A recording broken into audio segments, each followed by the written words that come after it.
तो हेलो दोस्तों, स्वागत है आप सभी का एक और बार फिर से हमारे स्मार्ट माइंड आर्मी चैनल पर। आप सभी को जैसा मालूम है कि पिछले लेक्चर में मैंने आपको कुछ ग्राफ्स बनवाए थे और इक्वेशन ऑफ मोशन ड्राइव करवाई थी। ठीक है, तो आज का जो लेक्चर है हमारा, ये आखिरी लेक्चर होने वाला है इस चैप्टर का। तो मेरा नाम है देव सिंह। तो शुरू करते हैं आज के लेक्चर को। पहले कुछ करेंगे क्वेश्चंस, उसके बाद पढ़ेंगे यूनिफॉर्म सर्कुलर मोशन और इसी के साथ आपका चैप्टर आज एंड करेंगे। ठीक है, तो पहले मिटा लेते हैं।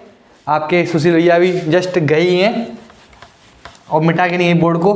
कोई बात नहीं, हम मिटा देते हैं, ऐसी कोई दिक्कत नहीं है। उनकी आज थोड़ी तबीयत खराब हो रही थी तो इसलिए शायद भूल गए होंगे। कोई दिक्कत नहीं है, हम साफ कर देते हैं ऐसे। आपकी मैथ की प्रैक्टिस शीट्स अपलोड होने वाली हैं जल्दी, इस हफ्ते तक पूरी प्रैक्टिस शीट अपलोड हो जाएंगी। ओके, आराम से। ठीक है, बाल बाल सही है ना? बढ़िया है ना? बताओ बताओ, अगर मेरे बाल बाल सही हैं तो बता यार, एक कमेंट कर दो। ठीक है, तो चैप्टर क्या था हमारा? मोशन। और क्वेश्चन कौन से करा रहा हूँ मैं आपको? एग्जाम्पल। क्यों? क्योंकि एग्जाम्पल बुक में है ना भाई, वो बुक ही करेंगे ना। देख, तो पहले तो आपको 3 इक्वेशन ऑफ मोशन जो है वो याद होनी चाहिए, उसी के बाद ये क्वेश्चन करिएगा।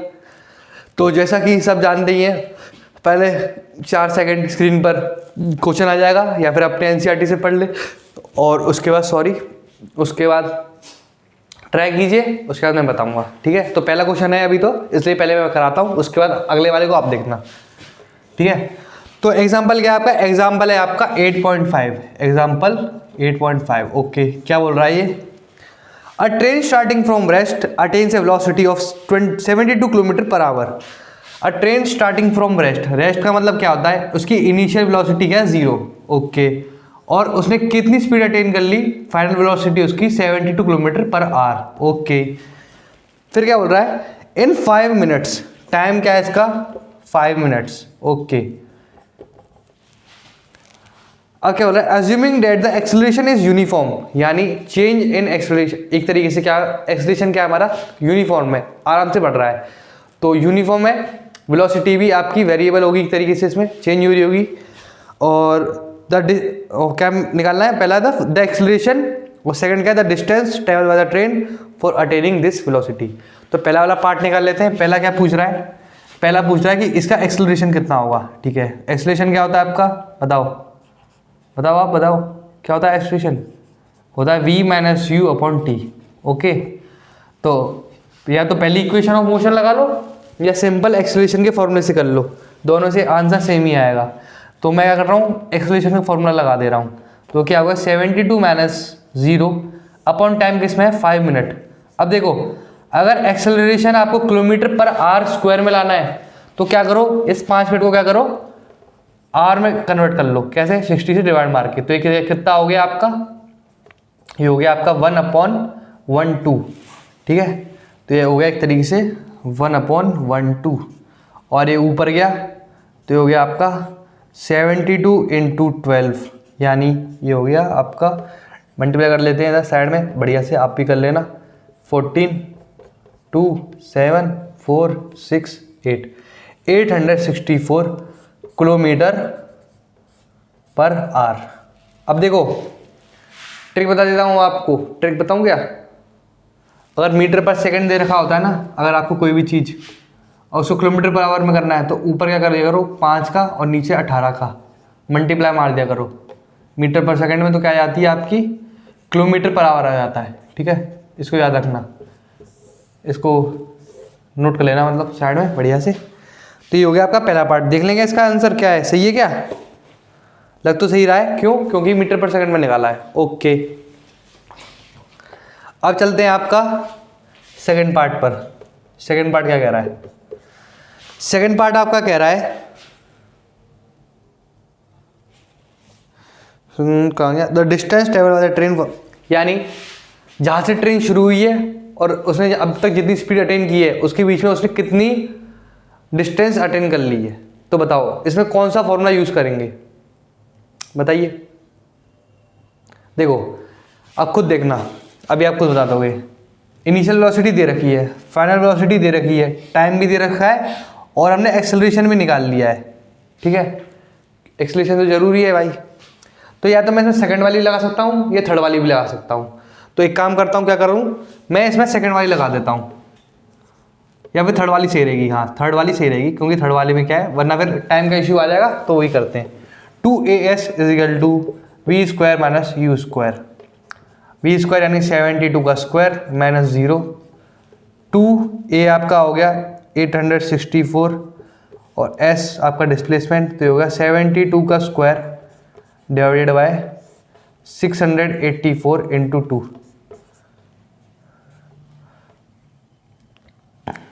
तो करेंगे बताओ, ये तो 12 से हो गया, ठीक है, ये 12 से 6 हो गया, ओके, ये हो गया 3, तो डिस्टेंस कितनी होगी, 3 किलोमीटर।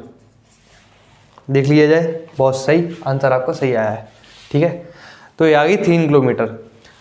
अच्छे से क्लियर हो गया आपको ये क्वेश्चन, ठीक है, आशा करता हूँ अच्छे से क्लियर हो गया होगा, है, हो गया ना। बता देना भाई कमेंट में कुछ भी ना समझ में आया तो, ठीक है।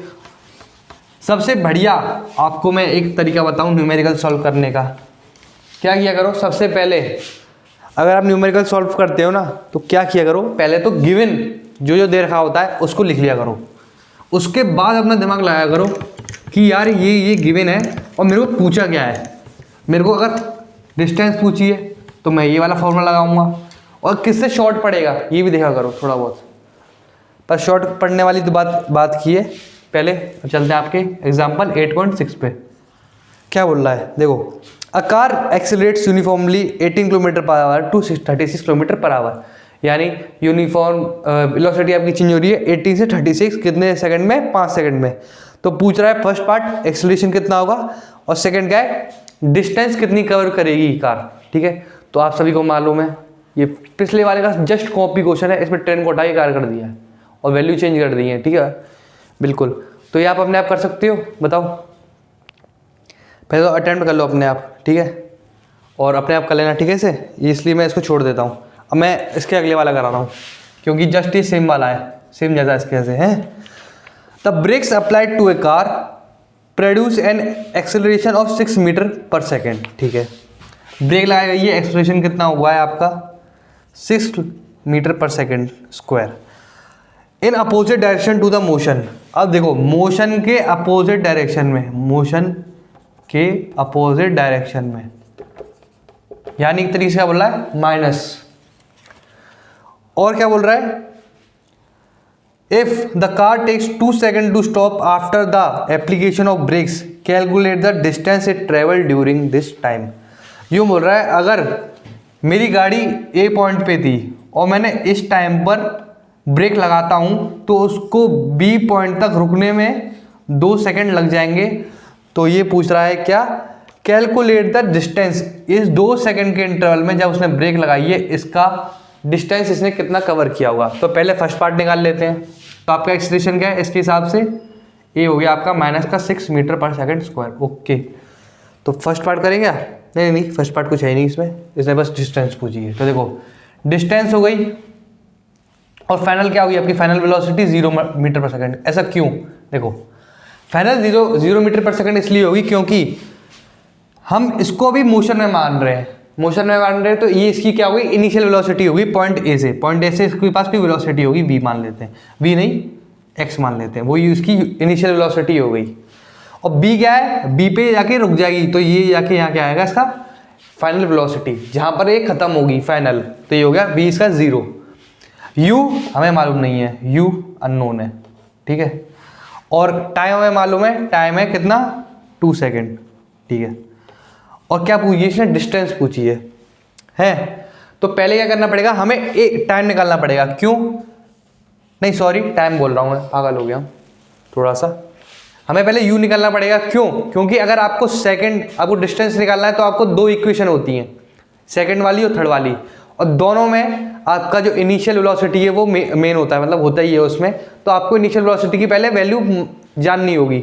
तो पहले हम u निकालते हैं। u किससे निकालने हम, first equation v equal to u plus 80, okay. v क्या, 0, u मालूम नहीं, x हो गया, और a क्या है आपका -6, और टाइम क्या आपका 2, ठीक है।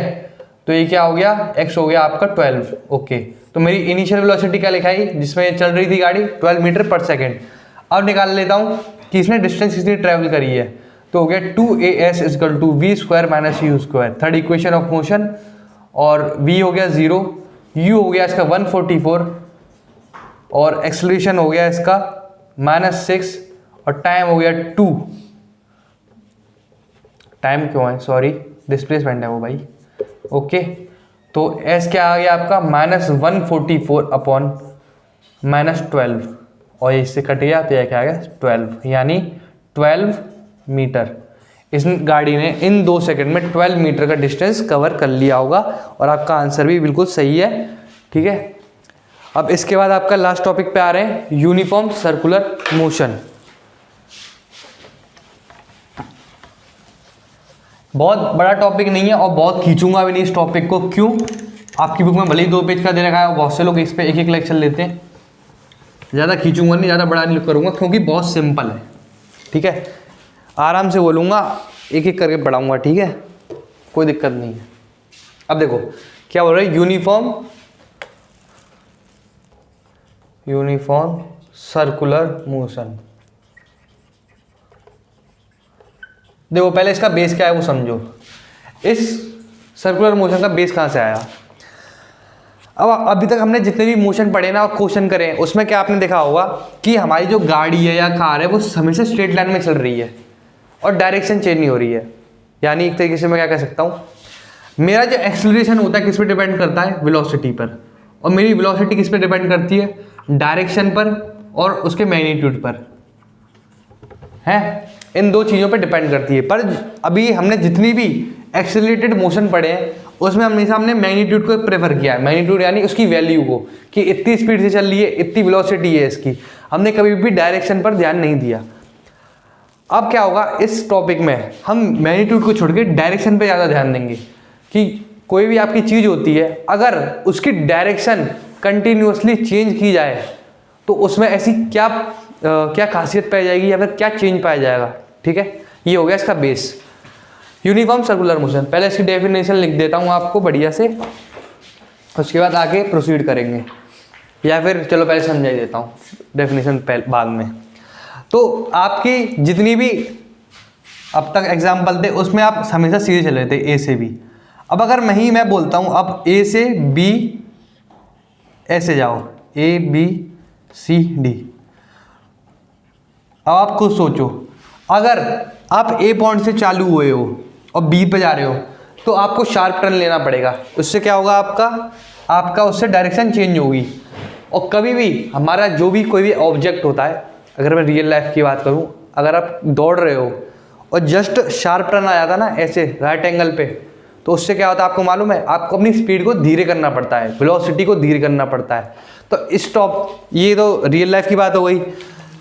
तो ऐसी आपके ना अलग अलग शेप्स होते हैं जो डायरेक्शन में चलते हैं, ठीक है, समझ रहे हो ना, कि हम हमेशा अलग अलग डायरेक्शन में मूव करते हैं। अगर मैं अलग शेप दे दूंगा तो आप उसमें मूव करोगे। अभी हम सिर्फ डायरेक्शन की बात कर रहे हैं, ठीक है, मैग्नीट्यूड की कोई बात नहीं हो रही कि डायरेक्शन। तो ऐसे ही अगर ऐसा कोई मोशन हो सकता है जिसमें क्या हो, मेरी वेलोसिटी तो कांस्टेंट रहे पर मेरे पॉइंट या फिर मेरी डायरेक्शन हर इंस्टेंट पे चेंज होती रहे, उसी को हम क्या बोलते हैं, आपका सर्कुलर मोशन, ठीक है। क्यों, देखो सर्कल क्या होता है आपका, रैंडम पॉइंट्स का क्या होता है एक तरीके से, सुशील सर बताएंगे आपको, ठीक है, किसी दिन, इस सर्कल आपका बनता कैसे है मैं बता दे रहा हूँ। पर आपका जो सर्कल होता है ना वो रैंडम पॉइंट्स का कलेक्शंस होता है, और रैंडम पॉइंट्स जो होते हैं बहुत ज़्यादा पास होते हैं, ठीक है। तो आप खुद देखो, जब मेरा ट्रायंगल ऐसा था और उसमें 4 पॉइंट थे तो मेरे को मेरी 4 बार डायरेक्शन चेंज करनी पड़ रही थी। वहीं अगर मैं सर्कल लेता हूँ तो मेरे को हर इंस्टेंट पे अपनी डायरेक्शन को क्या करना पड़ेगा, चेंज करना पड़ेगा।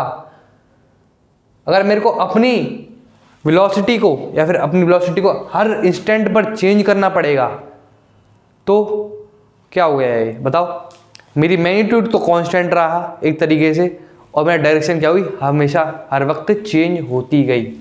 तो ये तो हो गया आपका सर्कुलर मोशन। जब आपका कोई भी ऑब्जेक्ट सर्कल में घूमता है और उसकी डायरेक्शन हर इंस्टेंट पर चेंज होती है, और उसका अभी हम मैग्नीट्यूड की बात नहीं करें, मैग्नीट्यूड कुछ भी हो सकता है, ठीक है। ये तो हुई पहली बात।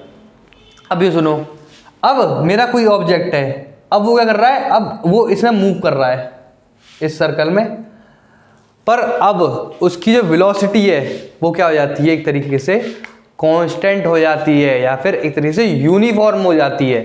यानी एक ही एक तरीके से मतलब सिस्टमेटिक मैनर में वो मूव करने लगता है। तो उसी को मैं क्या कह देता हूँ, आपका यूनिफॉर्म सर्कुलर मोशन, ठीक है। बस इतनी सी बात थी, ज़्यादा कुछ जानने को इसमें था नहीं, ठीक है। यूनिफॉर्म मोशन, सर्कुलर मोशन जो होता है उसका आपको एक परफेक्ट एग्जांपल बता देता हूँ। चलो तो एक परफेक्ट एग्जांपल देखो, आप अभी लाइव देखोगे, लाइव यूनिफॉर्म सर्कुलर मोशन में देखो, ये है मेरा माइक, ठीक है, ये माइक है मेरा हाथ में, देख रहे हो। अब देखो मैं क्या करता हूँ, इसको मैं घुमाता हूँ, है, और आप देखना इसकी एक तरीके से क्या है, वेलोसिटी क्या है, कांस्टेंट है, पर इसकी डायरेक्शन क्या है, हर वक्त क्या हो रही है, चेंज हो रही है एक तरीके से। यही है यूनिफॉर्म सर्कुलर मोशन का आपका एग्जांपल, बहुत बढ़िया वाला। ऐसे आप पत्थर को भी जब घुमाते हो, आपने देखा होगा, उसमें भी ऐसी चीज होती है, ठीक है। इसको पहन लेते हैं भाई, वरना फिर आपकी आवाज़ कैसे आएगी, मतलब मेरी आवाज़ कैसे आएगी, ठीक है। तो पहन लेते हैं इसको, और आपकी डेफिनेशन को लिखवा देता हूँ मैं पहले। तो डेफिनेशन लिखिए पहले इसकी, क्या बोल रहा है।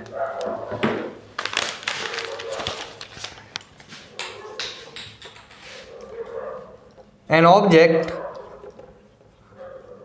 travels in a circle with a constant speed, यानी इधर एक तरीके से मैग्नीट्यूड ऑफ वेलोसिटी को बोला गया है, ठीक है, with changing its direction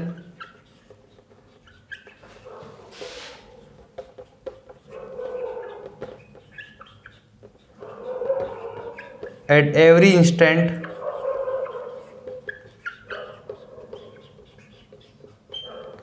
is called uniform circular motion।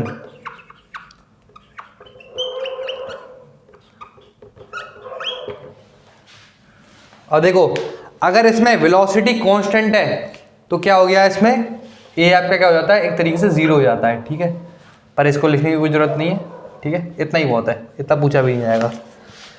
v formula लिखो, v equal to 2πr upon T. 2πr upon T क्यों लिखा गया है, पहले ये देखो, आपका जो सर्कल होता है उसकी रेडियस होती है r, ठीक है।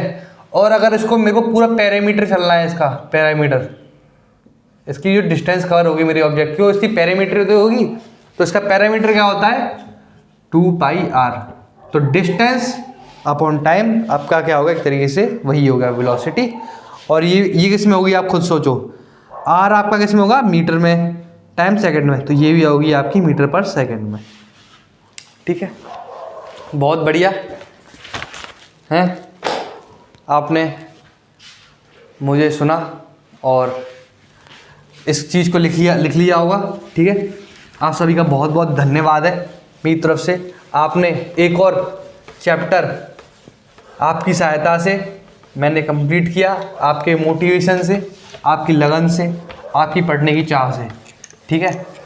बहुत बहुत धन्यवाद करता हूँ मैं आप सभी लोगों का कि आप इधर आए, आपने नोट्स बनाए होंगे, अच्छे से पढ़ा भी होगा। इसकी प्रैक्टिस शीट जल्दी ही अपलोड हो जाएगी, ठीक है।